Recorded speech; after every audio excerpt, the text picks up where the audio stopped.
Hi, Dr. Miller. This is my presentation of my family crisis intervention model. So what I wanted to do is a model for families of people that get arrested, whether it be the children, and this is for the parents, or if it's for the spouse or the children and the spouse. I didn't find any research in the US that supports this group of people, so I wanted to do this crisis intervention for them. I based my model on Judith Herman's trauma recovery stages. She talks about 3 stages. The first one is safety and stabilization. The second one is trauma memory processing, and her third one is reconnection. So what I did is I based the steps on her model, but I added a few steps. I added 2 steps because I thought these would be helpful for this specific type of crisis for the family. So the first one that I have is safety and stabilization, just like Judith. The central task of the therapist is the safety of the family, for them to feel safe and know that they are safe. The next one is connection to resources. That's one that I added. The family will be really confused, and they will have a lot of emotional concerns as well as legal questions about the legal process or what they need to do next. So the therapist needs to, in this connection to resources, the therapist is going to connect the family to local agencies or anyone that can help them with these legal problems or emotional problems as well, that they might need extra support aside from the therapist. Examples of this would be lawyers, prison phone numbers, anything that will help the family gain access to resources. The next step is trauma processing, and this is when the family will start actually processing the trauma after the initial crisis stage. They will start processing the trauma with the therapist, and they can use any coping mechanisms that they've already learned how to use or they already have. And the therapist might teach them some new ones if they need them. And then the next step is reconnection. This is when the family has learned more coping mechanisms, and they're more stable. And in this stage, they can return to their regular activities. They might not be able to do it anymore, but the closest they can get to rebuilding their relationships or whatever they had before the crisis. And this reconnection process will happen whether the family member is still in prison or if he or she got out. And then the last step that I added is future planning. And this is so the family will feel more comfortable. They will have a plan for if the family member is still in prison. Now they have a plan for economic arrangements, living arrangements, visitation schedule, directions to the prison, anything they can do that they can have control over, so they don't feel that they're out of control. And my model is divided in 2 phases. Phase 1 is the intake and assessment and the connection to the resources, which is the initial crisis. And the phase 2 is the trauma processing, the reconnection, and the future planning. So the family, when the person that is arrested makes the phone call to the family, he or she will be provided with a phone number that the family can call. And this is when we're going to start our crisis intervention. So the family will call us, and we will do the intake and assessment and the resources. And if they choose, they can go on to the second phase, which is more like a therapeutic process. In the intake and assessment stage or step, this is where the therapist will create rapport with the family. It will have a safe environment. They will explore safety concerns with the family, any immediate danger or depression, anything that the therapist might be concerned with. If necessary, if the family is shaken up, we can use relaxation techniques like deep breathing.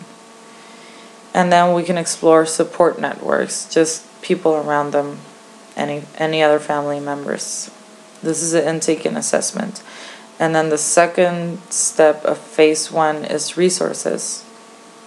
And this is connecting them with external resources, like I talked about earlier, and exploring personal resources, personal coping mechanisms, anything they have to cope with the situation. And then if they choose to continue on to phase 2, they will go on to trauma processing, which is a therapeutic process. They will use the existing healthy coping mechanisms. They need to be healthy. And they can learn new mechanisms. And in the reconnection stage, they go back to rebuilding their relationships or building new ones. And in this stage, they will be more stable with their life, a little bit how it used to be before. And they will try to adapt to this new situation. And then when they go to the last step, future planning, this is reviewing the resources that they already talked about, reviewing the coping mechanisms, recognizing their strengths so they can use them in their favor, and creating a plan. Once they have a plan, the anxiety will be reduced. So the short-term outcomes of the whole model are safety, strength building, return to activities and relationships, and to reduce anxiety. And the long-term outcomes is for the family to utilize the coping mechanisms in new crises, and for the family to be able to adapt to the new situation, and to decrease unexpected situations once they have a plan. And then I talk about a few techniques that I would use in my model. The first one would be deep breathing for the intake and assessment stage. If the family needs to calm down to go ahead with the process, we can use deep breathing to calm the family down. Another one is assertiveness training. So this can be used in the trauma processing and in the reconnection stages. And this is when the therapist teaches the family techniques on how to be assertive, how to clearly state their wants, their needs. And this empowers the family, and that this way they can meet their own needs. They can use these skills for either talking to the family member that got arrested, or when dealing with any legal problems that you need to go to court, or they need to talk to the attorneys. Maybe the family isn't used to talking to outside people like that. So this will help them be assertive. Another technique is community support. And we can use this in the reconnection stage. This is when they rebuild their relationships or build new ones. So the family will be offered to attend support groups, sports, or create new relationships or strengthen old ones so they can feel that they have control over their life again. Another one is self-esteem building. And this can be used in the trauma processing stage. And this will include psychoeducation, and this will specifically address the stigma that surrounds the going to prison or being in legal problems. So the family doesn't feel like this is taking over their life, and they can build their own self-esteem, and even if they have the stigma of having a family member in prison. And then we can use another one, which is problem analysis. This will help the family